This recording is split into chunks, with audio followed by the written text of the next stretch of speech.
Hello everyone, it is me Vegeta T23 and welcome back to my new What If. Today we're talking about what if Vegeta was born with Destroyer Key. Before I start, I'd like to mention that I created a Discord server for you to join. The link is in the description of this video, so if you'd like to join in and talk to me and the rest of my fans, it's there.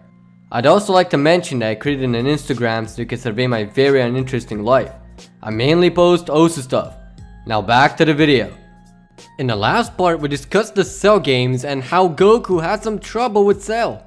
Cell eventually got bored of Goku and just went to destroy the planet. Goku and Trunks went ahead and worked together to destroy the almighty Cell with destroyer powers. They eventually managed to defeat Cell. After 7 years, the Tenkaichi Budokai was up and the squad all went there. Everything went the same except Goku, who showed up in front of Kibito instead of Gohan and showing Super Saiyan God instead of Super Saiyan 2. He got his God Key stolen in hopes of Shin's that Babidi won't be able to use it, but it was very wrong as Boo was released. Goku went to fight Boo and Babidi saw that Boo is null and void here, so he possessed Vegeta. Vegeta killed Babidi and his cronies and went to fight Goku, who gave him his side of things and they made truce with each other, as well as Vegeta returning to his former self. With the recap out of the way, let's continue the what if. Whis is observing Vegeta as he defeats his competition left and right. Beerus comes up from behind, still not awake enough to process what's going on. Whis tells him that Vegeta has grown up to be quite a handsome and understanding man, perfect enough for the mantle of Destroyer. Beerus then becomes enraged for a while until he properly wakes up. He then tells that he dreamt about a Super Saiyan God in his dreams but couldn't see it who it is. Whis replies that both Vegeta and Goku, the one who is thought was useless of the two, have the Super Saiyan God power and even went further beyond it. And best of all is that in terms of raw power, Goku is slightly stronger. Beerus tells Whis to pick both of them up and train them. Goku to become a helper of Vegeta's and Vegeta to take the mantle from him, as it's been about time. Whis jokes how it's indeed time as he did nothing but sleep for millennia. Beerus gets triggered but understands that it's true. Whis then goes and Beerus goes with him. On Earth, Bulma is having a birthday party. Vegeta is of course there, but meanwhile Goku is trying to learn the Kai Kai since Shin is there too on request of Vegeta. Beerus decided to drop in the party where they least expected it. Vegeta went for a walk around the premises of the ship with Goku to talk about their combined attack they're practicing. Gohan is with Bulma and hanging out with the rest of the squad. As the two are discussing their things, Beerus and Whis jump right in front of them. The Saiyans got confused as to who it is, but Vegeta knows exactly who it is and gets straight to the point. Beerus asked for a fight straight up, without question, and the two Saiyans agreed. Beerus then said no teamwork, only him and the future Destroyer. Vegeta knew that was him and stepped up. The fight began the second they got a mile high up in the air. Vegeta tried to Hakai him right away, but it didn't work. Beerus told him that both of them are Destroyers. Piccolo and Dende figured he has God Key of some sort, close to Vegeta and possesses similar powers too, as Vegeta couldn't Hakai him. Vegeta then went straight to Rose, knowing Beerus could and probably will be a pain in the ass. Vegeta then rushed at Beerus with all his power and landed a really powerful kick at Beerus. Even Beerus was amazed at the fact a Saiyan surpassed him in terms of power all on his own. Beerus then decided to go full power, knowing that it's the best chance he has to do actually good against an overpowered Saiyan to transfer the title to him. Vegeta and Beerus are now equal in power and are battling it out. The whole universe shakes from their power as it begins to crumble apart from the two destroyers going at it. Daishinkan sees this and teleports them both to the Null Realm, as both are confused as hell but continue on fighting, while Piccolo and the others were just as confused when they popped out of existence. Once Daishinkan explained the two what's going on, the two then went, literally, all out. Beerus activated the Ultra Instinct, much to Vegeta's confusion. and Vegeta on the other hand went Super Saiyan Rose 2 and continued the battle. But even despite that power up, he was nowhere near Beerus' full power he's displaying in his Ultra Instinct. Vegeta is trying everything he can, but is getting his ass folded to him. Vegeta then decides to take things even further into a form that even Beerus doesn't understand, which is Super Saiyan Rose 3. After a long transformation and 5 minutes of screaming trying to access it, Vegeta does it.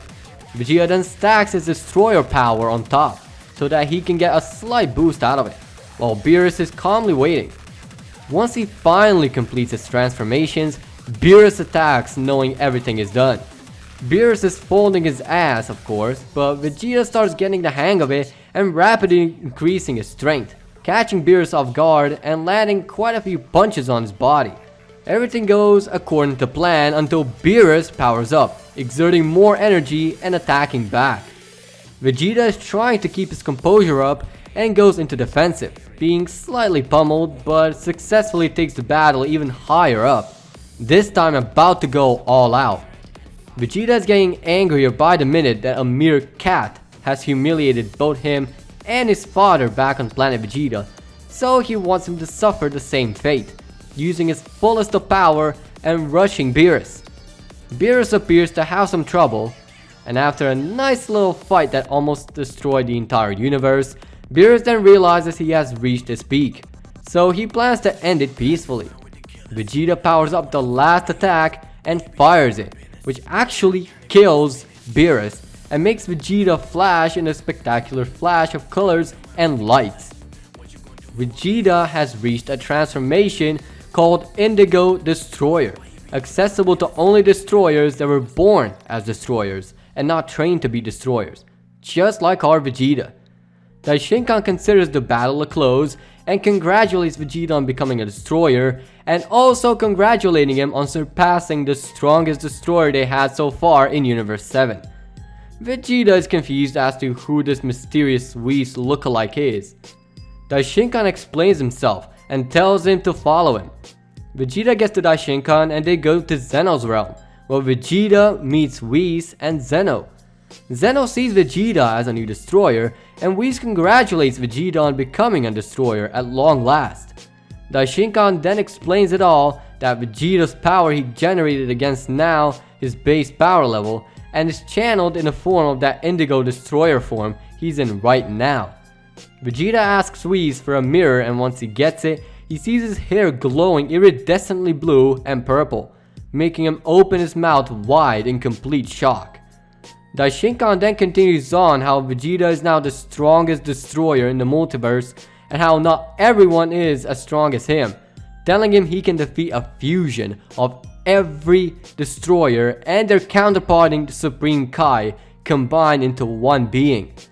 Vegeta is still confused but makes it clear to himself straight away.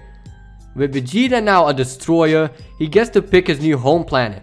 He thinks of planet Vegeta first, as it is his home planet, but seeing that he has a loving family and friends on Earth, he chooses Earth. Daishinkan just says it's a wise choice and creates a new satellite that is gravitationally bound to Earth, has the same size as the moon, and rotates in the same manner, but on the opposite side of where Moon is. Daishinkan tells Vegeta that his family is already there, as he transported them, and he can use this new planetoid as his home and planet. Vegeta thanks Daishinkan, and so Whis and Vegeta are escorted by Daishinkan and transferred to Earth at that instant. Vegeta, now a destroyer, goes and checks up on the new planet, seeing it's exactly how he wanted it to look like, and tells Whis this is awesome. Whis then breaks the fun by saying that he now has to take place of destroyers now that he has become one, to which Vegeta scoffs. With that, Vegeta reunited with his family on his planet.